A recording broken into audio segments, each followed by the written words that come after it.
If you're new to cruising, you've probably heard all kinds of crazy horror stories about the cabins and staterooms, so I'm going to give you a quick cabin tour on our latest cruise aboard Princess Cruises Crown Princess.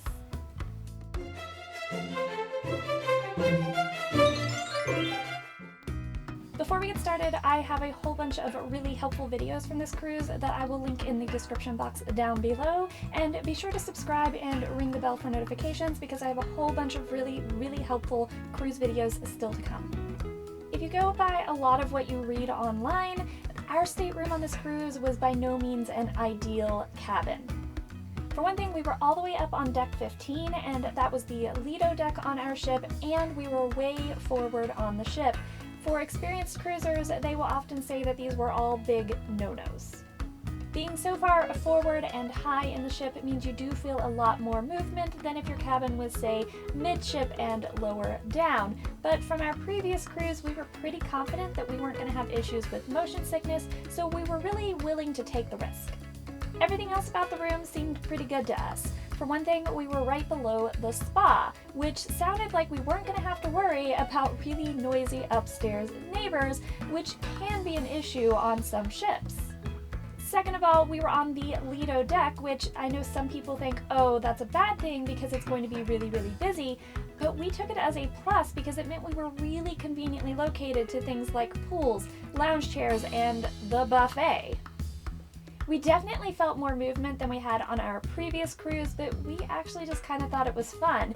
On the previous cruise, you almost forgot sometimes that you were on a ship. It just seemed like a hotel somewhere. So I kind of liked having that reminder that, hey, you're out at sea, you're somewhere different, you're having some fun. But do keep in mind that yes, you do feel a lot more movement way up there and that far forward, so if you're already prone to motion sickness, definitely something to take into account. We also specifically wanted an indoor cabin. I know some people really don't like those indoor rooms. They feel very disconnected, they can get confused about days and times and whatnot, but that's really not an issue for us. We're already the kind of people that we almost always have heavy closed curtains on all of our windows because we don't like glares on screens and things, so having a closed off room really wasn't all that different for us. So to us, it was kind of the choice between paying more money for a small window or even more money for a balcony, or saving that extra money for the interior room and spending that extra cash on experiences or fun food, some of those extra things that we'll really remember more than seeing more of the ocean that you're going to see all the time anyway when you're on deck.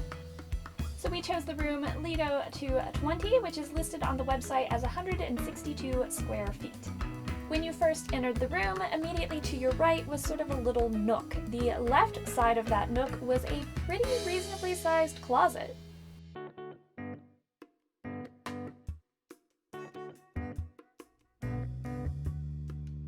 I've stayed in regular hotels on land with less closet space for sure, and there were definitely plenty of hangers, which was a fear of mine, but you can always ask your steward for more hangers if you do need some. There was definitely also room for more if you have a lot of things you want to hang.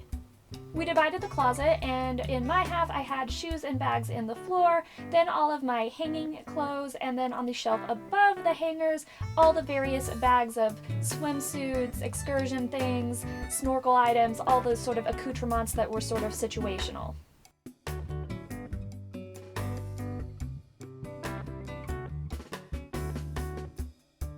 I divided my hanging clothes up with my t-shirts and tank tops together, followed by my more casual sort of sundresses, and then my two dresses for formal nights. And I even went ahead and put the jewelry with those two dresses. And then behind my clothes, I went ahead and hung up my evening bag on one of my magnetic hooks. And even with my husband doing the same in his half, we still had plenty of room. At the very end of the closet was a floor-to-ceiling cabinet divided up into various little cubbies and included the room safe. In each of these little cubbies was plenty of room for the things that we wanted to keep folded rather than hung, and then various little random things like sunglasses. Again, there was plenty of room in those little cubbies, and in fact there was one in the bottom that we pretty much didn't use the entire trip.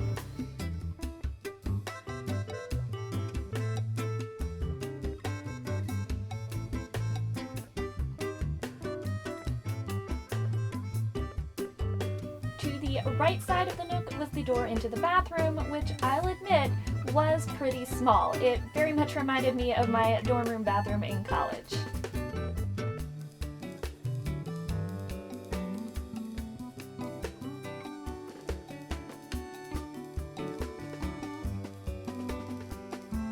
The bathroom vanity was pretty well lit and had several little shelves in the corner of the mirror, so that was great for things like contact solution, glasses, toothbrushes, that sort of thing.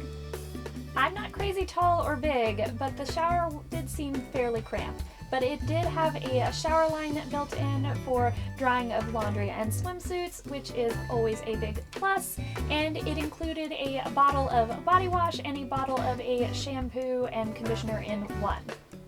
I do wish that the shower had a door instead of a curtain. Our previous cruise on a different cruise line had a shower that was about the same size, but it had a door that sort of collapsed in on itself. I felt that was a lot better. In a shower of this size, just having the curtain, it seemed like no matter what you did, you were going to get water all over the bathroom floor. Below the sink was one long shelf that had the trash can recessed into it and was great for keeping things like toiletry bags. It was nice to have it slightly raised off the floor, probably because you're always going to be getting water all over the floor with that shower curtain. So to our right as you enter the room from the hallway was the bathroom and closet, and to the left on the wall was a full-length mirror, which is always nice when you're traveling to sort of double check your outfits, because sometimes you're wearing things that you don't normally put together. So I always like to have that in any sort of a hotel or stay situation, and I feel like oddly enough some places just don't. Immediately to your side as you step in is the sort of vanity and mini bar situation. The vanity was pretty well lit and had a pretty generous amount of counter space, and then below that on one side you had a mini fridge in a sort of small cabinet, and then on the other side was just a small cabinet with one shelf, so it was broken into two cubbies, and then on the outside of that cabinet there were three small shelves with the little railings. On the first shelf, I put a lot of extra things for the room, like extra wall units I wasn't using, sewing kits, anti-frizz stuff, and wrinkle releaser, and then like the extra magnets and Tide pins and things for the room, the stapler that we were done with for the trip, anything that we might need situationally in the room. Followed on the second shelf with all my extra camera equipment in one pouch, and then battery packs and random electronic equipment in the next pouch, and extra phone charger cables. And then we had a third shelf we hardly ever used. That cabinet mostly just held my makeup when I wasn't using it, and then anything else we just wanted to get out of the way, like the binders and whatnot that they like to leave out in hotels for some reason. Above the fridge was the mini bar area, which was basically just an ice bucket, a couple of empty glasses, and a couple of bottles of water that you could choose to purchase. Then above the mini bar was the room's TV, which was a pretty reasonable sized TV I felt for the scale of the room. The room's phone and hairdryer are at this sort of vanity counter area, and in a normal hotel I would find that really weird for the hairdryer to be out in the room like that, not in the bathroom, but in this case, on that tiny cramped little ship bathroom, it totally made sense. That's where I was doing my hair anyway, so it was actually very convenient, and it cleared out that tiny little bathroom because normally, you know, maybe my husband and I could be getting ready at the same time, but in the size of that bathroom, that really wasn't a very good idea, so it definitely worked for me to be able to blow dry my hair out in the room. Then next to the phone was literally the only electrical outlet in the cabin. So definitely consider taking a power strip. It was crucial for us on this trip. I have one in particular that I like to travel with because it has multiple electrical outlets as well as multiple USB ports, and it's still a fairly reasonable size with a decent length of cord on it. So it works in a lot of different travel situations, and it definitely worked really well on this cruise. One thing we really hadn't thought about was that since it is an interior cabin, at night it was essentially pitch black in there. So an added bonus for us was that my wireless phone charger actually lit up when the phone was charging, so while my phone charged at night, we had a built-in nightlight. There was a lamp and a nightstand on either side of the bed. Each nightstand had a small cubby and then two small drawers.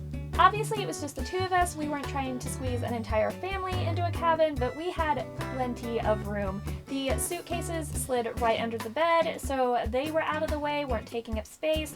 There was ample closet and cubbies and storage space, and even if we'd had other people in the room, we just would have had to have stacked more things in cubbies and used more of the hanging space, and I think there definitely would have been enough storage space. We had a wonderful time, and we're actually very happy with our stateroom. So if you've heard all these crazy horror stories about being locked in some tiny, cramped, dark little hole for days on end, I really hope that this video has sort of put your mind at ease about traveling on a cruise ship. If so, please like down below. Be sure to subscribe so you can see more of my very helpful videos about cruising to come. Have a beautiful day, and I'll see you next time.